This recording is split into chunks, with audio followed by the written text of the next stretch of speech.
அனுரா அவர்களை உயர்வானவராக காட்டுவதற்கான முயற்சிகளை எடுத்து கொண்டிருக்கக்கூடிய யாழ் நாடாளுமன்ற உறுப்பினர் அவர்கள் இயக்கத்தையும் தேசிய தலைவரையும் தமிழ் தேசிய கூட்டமைப்பையும் மையப்படுத்தி அவர் எடுத்து வைத்திருக்கக்கூடிய சில கருத்துகள் பெரும் சர்ச்சையை கிளப்பியிருக்கிறது என்கின்ற ஒரு கோணத்தை நாம் பார்க்க முடிகின்றது. கடுமையான கண்டனங்கள் இப்பொழுது எழும்பத் தொடங்கி இருக்கின்றன. இது ஒருபுறம் இருக்க, தமிழகத்தில் ஜாட் என்கின்ற திரைப்படத்தில் இயக்கம் சார்ந்த விடயங்களை மையப்படுத்தி எடுத்து வைத்திருக்கக்கூடிய காட்சி அமைப்புகள், அதுவும் குறிப்பாக தமிழர்களை இழிவாக காட்ட வேண்டும் என்கின்ற உள்நோக்கத்தோடு வடிவமைக்கப்பட்டிருக்கக்கூடிய காட்சி அமைப்புகள் கடும் கோபத்தை தமிழர்கள் மத்தியிலே எழுப்பியிருக்கிறது. நாம் தமிழர் இயக்கத்தை சார்ந்த தோழர்கள் அதற்கு கடும் எதிர்வினை ஆற்றிக் கொண்டிருக்கக்கூடிய களங்கள் ஒருபுறம் பேசப்பட்டு கொண்டிருக்கின்றன. ஏன் தொடர்ச்சியாக தமிழர்களையும் தமிழுக்காக பேசியவர்களையும் இழிவுபடுத்தக்கூடிய ஒரு நிலைமை அரங்கேறி கொண்டிருக்கிறது என்கின்ற கேள்விகள் எழும்புகின்றன. முதலில் ஜாட் திரைப்படத்தை மையப்படுத்திய கருத்துக்களை நாம் பார்க்கலாம். ஜாட் திரைப்படத்தில் சன்னி தியோல் அவர்கள் நடித்திருக்கின்றார். ஏப்ரல் 10, 2025 அந்த நாளன்று அந்த திரைப்படம் வெளியிடப்பட்டது. இந்த திரைப்படத்தில் முத்துவேல் கரிகாலன் என்கின்ற ஒரு கதாபாத்திரம் ஆந்திராவில் இருக்கின்றார். இந்த கதாபாத்திரம் ஒரு கிராமத்தையே தன் கட்டுப்பாட்டுக்குள் வைத்திருக்கிறார் என்கின்றது அந்த திரைப்படத்தில் சொல்லப்பட்டிருக்கக்கூடிய செய்தி.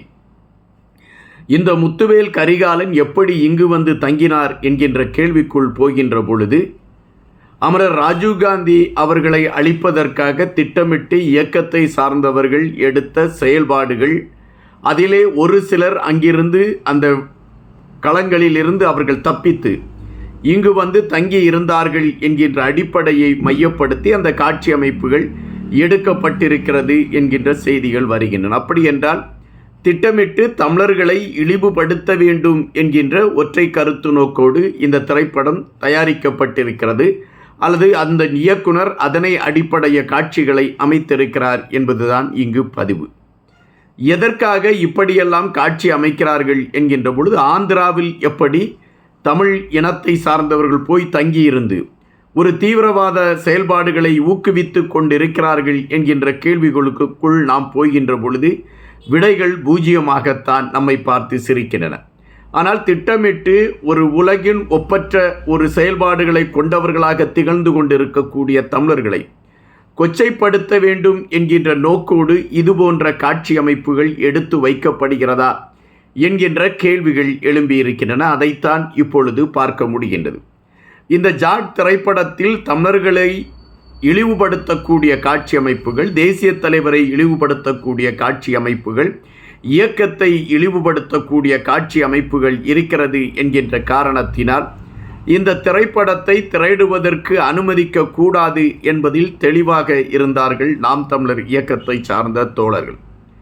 ஒவ்வொரு இடத்திலும் அவர்களுடைய எதிர்ப்புகள் பதிவாயின. மதுரையில் காவல்துறை அவர்களை தடுத்து நிறுத்திய பின்னும் தாங்கள் கொண்ட கோட்பாடிலும் இந்த திரைப்படம் அதை திரையிடப்படக்கூடாது என்பதில் அவர்கள் எடுத்த அந்த செயல்பாடுகளும் உண்மையிலே பாராட்டுக்குரியதாக மாறியது என்பதை விட, தமிழர்களை இனிமேல் குறைத்து மதிப்பிட்டு திரைப்படம் எடுத்தால் அது பெரும் சிக்கலை சந்திக்கும் என்பதை அது உறுதிப்படுத்தி இருக்கின்றது.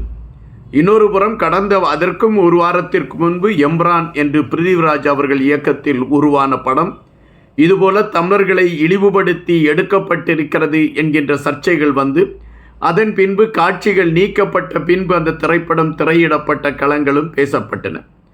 தொடர்ச்சியாக இதுபோன்ற செயல்கள் அரங்கேறி கொண்டு இருக்கக்கூடிய விடயங்களை வைத்து பார்க்கின்ற பொழுது, திட்டமிட்டு தமிழர்களை புறக்கணிப்பதற்கான ஒரு களத்தை எடுத்துக்கொண்டு ஒரு சமூகம் செயல்பட்டு கொண்டிருக்கிறதா என்கின்ற கேள்விகள் வருகின்றன.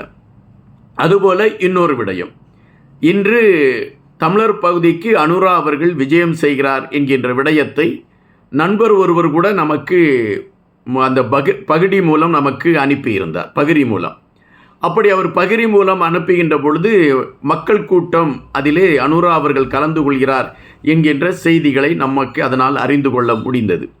ஏறக்குறைய அவர் அனுப்பிய அந்த அழைப்புதல் தான் சுவரொட்டிகளாக பல இடங்களில் ஒட்டப்பட்டிருந்தது. அந்த சுவரொட்டிகள் பெரும் சர்ச்சையை கிளப்பியிருக்கிறது என்பதை கூட நாம் அறிய முடிகின்றது. காரணம், கிளீன் இலங்கை என்கின்ற ஒன்றை கையில் எடுத்துக்கொண்டு பயணித்து கொண்டிருக்கக்கூடிய அனுரா அவர்கள் தன்னுடைய கட்சி விளம்பரத்தை ஒவ்வொரு சுவர்களிலும் அவர் ஒட்டி மகிழ்ந்திருக்கக்கூடிய விடயம் ஏற்புடையதாக இல்லை என்கின்ற கடுமையான கண்டனங்கள் எழும்பிக் கொண்டு இருக்கின்றன. அதுபோல அந்த தமிழர் பகுதிக்கு வந்த அனுரா அவர்கள் திகாரி தையிட்டு விகாரை மையப்படுத்திய செய்திகளை முன்னிலைப்படுத்தி அவர் பதிவிட்டிருக்கக்கூடிய விடயத்தில் தையிட்டு விகாருக்கான அந்த பிரச்சனைக்கு ஒரு தீர்வை கொண்டு வருவதற்கான முயற்சிகள் எடுக்கப்படும் என்ற கருத்தை பதிவிட்டிருக்கின்றார். அதுபோல இன்னொரு கருத்தையும் பதிவிட்டிருக்கின்றார். ராமேஸ்வரத்தில் இருந்து கப்பல் போக்குவரத்து இயக்குவதற்கான களங்கள் உருவாக்கப்படும் என்கின்ற கருத்தையும் அவர் பதிவிட்டிருக்கின்றார்.